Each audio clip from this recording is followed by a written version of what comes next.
어떤 이런 어떤 그 광무 개혁을 막 진행하고 있는 어떤 그런 과정에서 황제에게는 벌어져서는 안 되는 충격적인 일이 벌어집니다. 뭐지? 바로 고종의 독살 미수 사건이에요. 이게 그날에 어쩌면 이제 고종 생일 만찬 준비하던 하루 전이었어요. 고종 생일 하루 전. 이 고종이 총애를 받는 김옥륙이라는 사람이 있었어요. 그 궁중 요리사를 이제 시켜가지고 매수를 한 거죠. 그러니까 이 커피에다가 이제 아편을 넣어가지고 고종을 죽이려고 했던 거죠. 근데 워낙 커피 매니아니까 딱 향 맡고 그렇죠. 예. 자기가 평상시에 마시던 그 향이 아니니까 그걸 기억하고 있나 봐요. 당연하죠. 당연하죠. 이게 당연한 거예요. 왜냐면 이게 원두에 따라서 향이 달라요. 고종이 딱 지금 이루 씨처럼 왜 이러지? 이라고 하면서 먹지 않은 거예요. 근데 그 아들 태자 순종까지도 같이 이제 커피를 마시는데 결국 이제 고종실록에 따르면요, 순종은 이후에 이제 설사, 구토 막 이러면서 너무 고생을 많이 했다고 하더라고요. 근데 안 죽은 게 안 다행이다. 죽어서 다행이다. 근데 어쨌거나 고종 입장에서는 어떨까요? 지금 아내 죽는 사건 봤잖아요. 지금. 그치 가족을. 근데 이제는 내가 좋아하는 커피? 그 커피를 통해 마음 가지고 편히 내가 못 마시고. 그러니까 엄청난 트라우마. 불안하지. 그러니까 밥을 먹어도 이게 편치 않고 대인기피증 이런 것들 그냥 걸리면서 정신병 생기겠어요. 성상께서 잠을 이루지 못할 때와 수라를 드실 때에는 온갖 생각이 교차하고 밥 한 숟가락을 놓고도 머뭇거렸습니다. 충분히 그랬을 것 같아요. 예. 진짜 그랬겠다. 그러니까 이때는 고종은 이제 아무도 못 믿는 거예요. 정말 열강들 사이에 있는 것도 정말 위태롭고 막 힘들 텐데 이 밥까지 제대로 못 먹으니까 맞아요. 정말 그 고종의 입장에서는 정말 너무 힘들었을 것 같아요. 그러니까 이때 고종이 믿을 사람이 없으니까 그러겠네. 의지할 수 있는 사람들은 외국인 선교사들. 네, 외국인 선교사들. 그래서 그 언더우드가 불침번으로 진짜 이 총을 들고 육혈포라고 하거든요. 그때 그걸 들고 고종의 침전을 또 지키는. 그다음에 그 애니 앨러스라는 그 선교사 같은 경우에는 자신이 직접 음식을 만들어가지고 고종에게 줬다. 그래서 그 사람은 믿었나 보네. 그러니까 외국인들은 오히려 더 의지를 했던 것 같아요. 그러니까요. 차라리. 내부에서 만든 수락관 음식에 대한 거부감이 있었던 거예요. 이거 내부에서 만든 커피 이게 누가 알겠어요. 그래서 이때 고종이 가지고 있었던 열쇠가 하나 있었습니다. 열쇠요? 이 열쇠로 고종은 밥을 먹었습니다. 열쇠요? 네, 열쇠로 밥을 먹었다고? 열쇠로 밥을 먹었습니다. 뭘까요? 열쇠. 바로 외부 음식을 이제 만드는 거예요. 만들어가지고 또는 그 가게에서 사가지고 철가방. 철가방. 철가방? 네, 철가방. 철가방. 철가방. 중국집. 그렇죠. 예. 그 철가방에다가 음식을 집어넣어. 그 다음에 잠궈. 잠궈. 잠궈. 자물쇠로 잠가서 그리고 고종한테 직접 배달. 와. 그 문을 여는 열쇠는 고종만이 갖고 있는 거예요. 열쇠. 진짜 어떻게 살아? 와, 그죠? 싸. 얼마나 불안한지 그게 느껴지시죠, 지금? 네. 진짜 신경 안정제 같은 게 필요했을 것 같은데. 그러니까요. 좀 조심스럽지만 안타까운 왕인 것 같아요. 맞습니다. 개항을 했으니까 외교관들이 많이 들어올 거 아니에요. 네. 뭐 어떤 문제가 제일 생길까요?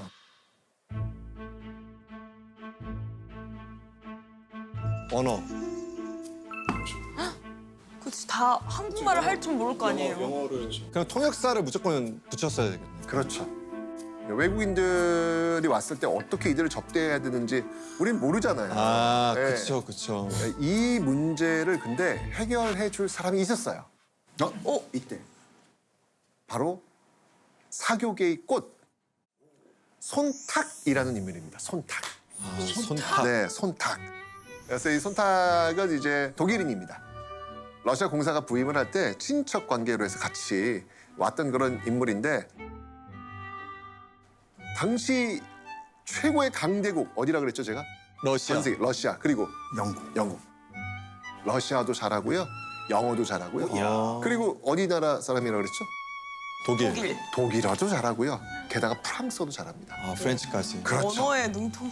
근데 중요한 건 조선어도 잘합니다. 아, 5개 국어를 하네. 5개. 그렇죠. 5개 국어. 손주다. 그래서 국내부에서 외국인 접대 전문 그 어떤 그 매개체 역할을 손탁해 주는 거예요. 그러니까 굉장히 고종한테는 너무 고마운 사람일 수밖에 없잖아요. 엄청 든든한. 그렇죠. 특히 이제 손탁 같은 경우에는 일본의 영향력이 좀 물밀듯 들어설 때 고종을 좀 지켜내려고 했던 그런 인물이에요. 그러니까 얼마나 고종이 의지를 많이 했겠어요. 그럼 일본 입장에서 완전 눈에 까시. 아, 눈에 가시죠. 눈에 가시죠. 그러게요. 심지어는 아관파천 이제 러시아 공사관으로 가는데도 큰 역할을 하거든요. 신임을 얻었던 이 순탁은요. 그 훗날 독일이 엠마 크레벨이라는 사람이 있는데 이 사람이 뭐라고 얘기냐면 손탁만이 황제와 조선 황실 그리고 정부와 소통할 수 있는 유일한 길이다라고 이야기를 할 정도로 고종이 그만큼 신뢰를 했던 그런 인물이 되는 겁니다. 고종은 이제 그 공로를 보답하는 의미로 방 5개가 있는 집을 줘요? 선물합니다. 그래서 이 집을 이제 개조를 해요. 그러니까 손탁이 이제 제일 필요했던 게 뭐냐면 외국인들이 왔는데 한옥 게스트하우스? 맞아요. 야. 게스트하우스. 그 게스트하우스 이름이 손탁빈관. 네, 손님들 이렇게 맞이하는 그런 집이란 얘기죠. 그래서 손탁빈관을 운영을 하는데 아니 외국인들이 왔을 때 너무 편할 거 아니에요. 나의 문화를 아는 사람이 지금 운영하는 집이니까. 그러니까 점점 이제 손탁빈관을 많이 오니까 호텔 자야 되는 거 아니에요? 맞아요. 그래서 안 되겠다. 이거 너무 작다. 어. 다시 숙박용 영빈관. 네, 그래서 다시 만들게 되는 것이죠. 이 호텔 이름을 손탁 호텔. 어디에다지? 정동. 2층은 귀빈실이고요. 1층은 일반 객실과 레스토랑인데 객실이 무려 30개. 와. 네. 정말 이 손탁은 외교관으로서의 역할도 했고 또 이 황실, 서양식 연회를 정말 감독했던 또 지시했던 펼쳤던 그런 인물이기도 합니다. 네. 정말 사람이었네요. 그렇죠. 네. 정말 사람이요. 대한제국을 좀 바꿔보려고 노력했던 그 고종의 몸부림이죠, 몸부림. 네, 몸부림인데 이 몸부림이 결국은 끝나게 되는 결정적 사건이 벌어지게 됩니다. 바로 1904년 러일 전쟁이 벌어집니다. 러일 전쟁.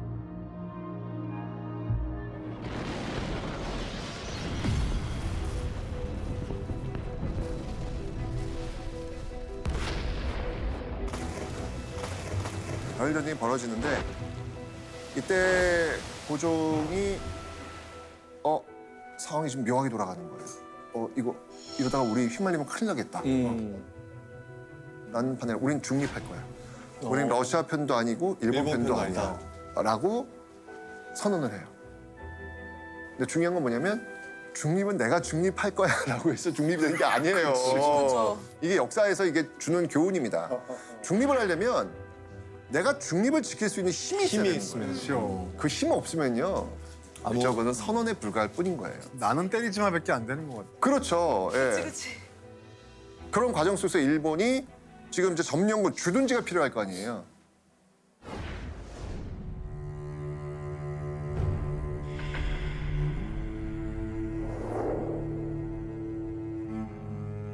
그래서 우리나라한테 대한제국한테 강요하는 거죠. 야, 우리 주둔지 쓸 수 있도록 해줘.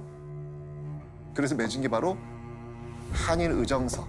러일 전쟁 과정 속에서 맺은 게 한일의정서인데 이건 뭐냐면 일본 군들이 주둔할 수 있는 토지를 마음껏 쓸 수 있도록 해주는 어떤 그 내용이 들어가 있거든요.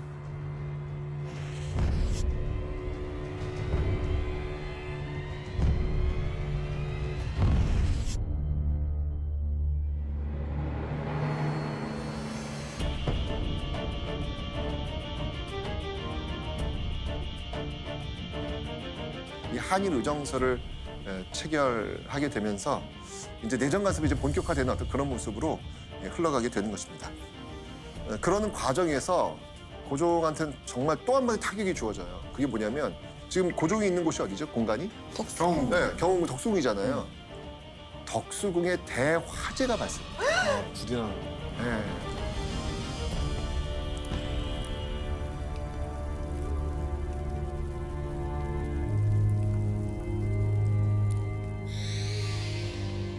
그러니까 어떻게 보면 고종이 진모할 그 공간과 어떤 신변의 안전을 보장할 수 있는 그런 어떤 그 공간, 이게 이제 사라져버린 거예요. 그러니까 그런 것 같아요. 안 좋은 일은 한 번에 몰려요. 엎친 데 덮친 격으로 그냥 뭐 이게 막 물밀 듯 밀려 들어오는 어떤 그런 모습들이 아닌가라는 생각이 듭니다. 이런 상황 속에서 고종이 기댈 곳은 이 나라밖에 없었어요. 그 나라가 어떤 나라냐?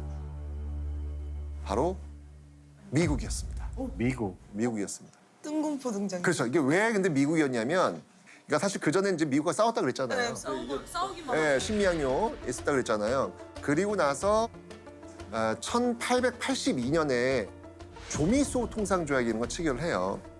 이 조미소 통상조약에 어떤 내용이 들어가냐면, 만약 상대국이 어려운 일이 처했을 때는 개입해서 도움을 준다. 거중조정이라고 하는데 이 조항이 들어가 있는 거예요. 고종에게는 마지막 희망의 끈이 이거였던 거예요. 우리 지금 힘들어. 미국이 개입해 도와줘야 돼. 고종의 입장에서는 굉장히 간절하고 사실 어떻게 해서든 미국의 도움이 필요했겠네요. 그렇죠. 예. 그래서 이때 아주 특별한 손님이 대한제국에 방문을 합니다. 초대를 한 거죠. 바로 이때 미국 대통령이 누구였냐면 루즈벨트예요. 루즈벨트. 시어도어 루즈벨트라고. 시어도어 루즈벨트의 딸 앨리스가 초대가 됩니다. 대통령 딸. 대통령 딸이 오는 엄청난 사람이 오는 거. 네. 되게 국빈이네요. 어우, 저 입장에서 보면. 그러게요. 삐죠. 국제에서. 그렇죠. 완전 당시 그 대체적으로 미국의 장관이었던 그 윌리엄 태프트가 이 아시아 사절단을 끌고 네. 가요. 그러니까 미국 대통령의 지시로 아시아 각국을 순방했던 대규모 외교 사절단을 이 아시아에 파견을 하는데, 그때 이제 이 앨리스도 끼어가지고 이제 오게 된 거죠. 그래서 아시아 순방단이 어떻게 이동을 하려고 했냐면 1905년에 그 워싱턴을 떠나가지고 일본에 도착해서 마닐라로 이동한 어떤 그런 과정이었는데, 그 전에 이제 중간에 그렇죠. 이때 고종이 잘 됐다.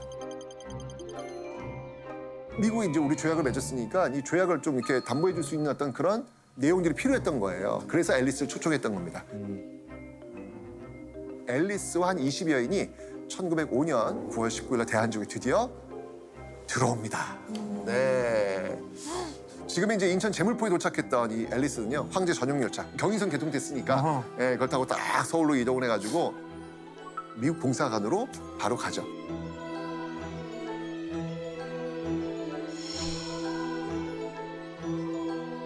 그래서 고종이 이때 앨리스를 위한 특별한 음식을 준비를 합니다. 만찬. 자, 그래서 저희가 준비한 게 있습니다. 당시의 메뉴판이 기록에 남아 있습니다. 와 메뉴판이요? 이야. 자, 보면은 첫 번째 메뉴가 뭐죠? 아스파라거스 머리 부분 이용한 스프가 나오고요. 올리브를 곁들인 비둘기 요리. 뭐? 비둘기 요리. 그다음 이제 젤리로 굳힌 푸아그라 파테. 푸아그라. 그다음에 아스파라거스 줄기와 홀란데이즈 소스. 양 넓적다리구이. 거위. 오, 이거 완전 프랑스 고급 요리잖아요. 이렇게까지 노력을 했는데 고종의 이런 노력이 성과가 있었나요, 선생님? 아 제발. 성과가 없었어요. 와 진짜요? 없었어요. 와 진짜요? 없었다고요 성과가? 먹지. 일단 뒷얘기를 들으면 우리나라한테는 가슴 아프거든요. 지금 딸 앨리스를 보냈잖아요. 네. 앨리스를 보내기 이전에 아까 그 미국 그 장관 있지 않습니까? 윌리엄 태프트.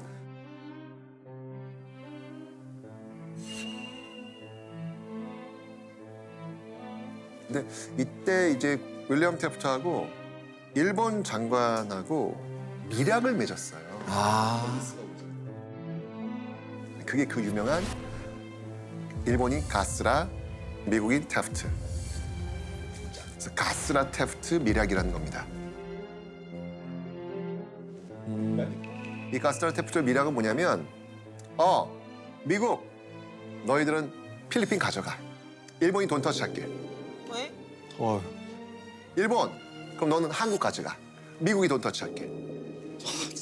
서로 필리핀하고 한국을 자기들끼리 이미 다 바꾼 거예요. 이미 다. 그럼 바꾼 상태에서 앨리스는 온 그래 거예요? 상태 앨리스가 온 거예요. 뭐야? 아 그런 것도 모르고 고정은 진짜 온 마음을 다해서 그렇죠. 와. 그 미락을 맺은지 몰랐던 거예요. 근데 여기서 그치질 않아요. 이 앨리스가 정말 이 대한제국의 정말 그 자존심을 다 무너뜨리고 네? 만행을 저지른 거죠. 만행을 저지른 거죠. 기본적으로 이제 고종을 처음 만났을 때 뭘 입고 왔냐면 승마복을 입고 와요. 네? 승마복. 헐. 그리고 시가를 물고 있었다고 합니다.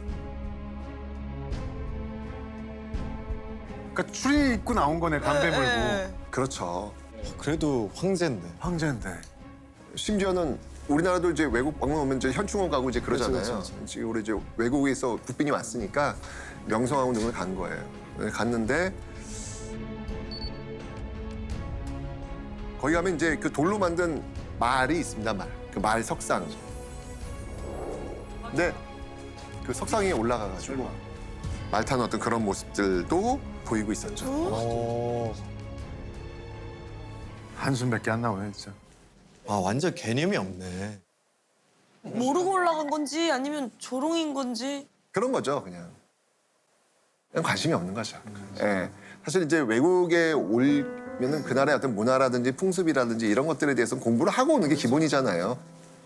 적어도 그래도 대한제국이 가장 높은 사람들을 만나는 건데 이곳이 어떤 곳이다라는 이야기는 분명히 들었을 거예요. 황제의 그 아내의 무덤이라는 것들을 분명히 들었을 텐데 거기서 이제 이렇게 올라가서 사진을 찍었다. 야, 참 이게 가슴이 아픕니다. 그죠? 속상하네요. 네, 이거는 무지함에서 오는 무례함이라고 볼 수 있겠죠. 와. 그런데 앨리스는 돌아가서 자서전에 이제 그때의 소감을 남겼는데 화날 것 같은데.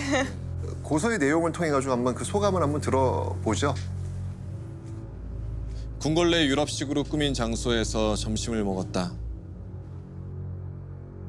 위층 방으로 안내를 받아 키 작은 황제는 같이 서둘러 비틀거리며 매우 좁은 계단을 내려가 평범하고 냄새나는 식당으로 들어갔다. 어머. 야, 어? 자기 입장에서는 대접 못 받았다는 식으로 썼네요. 약간 무시하는 거죠. 대한제국을. 네. 네, 냄새나는 식당으로 갔다는 네. 것과 굉장히 좁은 계단을 내려갔다 뭐 이런 것들이 야. 자서전 속 그 다른 내용엔 또 이런 내용들이 있어요. 대한제국의 황제와 황태자는 황족이라는 존재감이 얼마 남지 않았으며 조그마한 궁에서 측은하고 멍하게 지내고 있다. 어머, 말을 참 못되게 한다. 황제와 마지막 황제가 된 그의 아들은 우리 공관 근처의 궁궐 덕수궁이 되겠죠. 덕수궁에서 남의 눈을 피해 생활하고 있다라고 이제 소감을 남겼습니다. 진짜 이게 고종의 입장에서는 사실 마지막 희망이었을 텐데. 그렇죠. 결국 그 고종은 대한제국의 위기를 외교적인 노력으로 풀려고 했지만 결론적으로 말씀드리면 실패한 외교였다. 라고 봐야 되겠죠. 외세를 끌어들여가지고 자국의 운명을 결정지으려고 한 것처럼 위험한 일은 없는 것이다라는 걸 다시 한번 역사에서 우리가 확인하는 그런 장면이 아닐까라는 생각이 듭니다.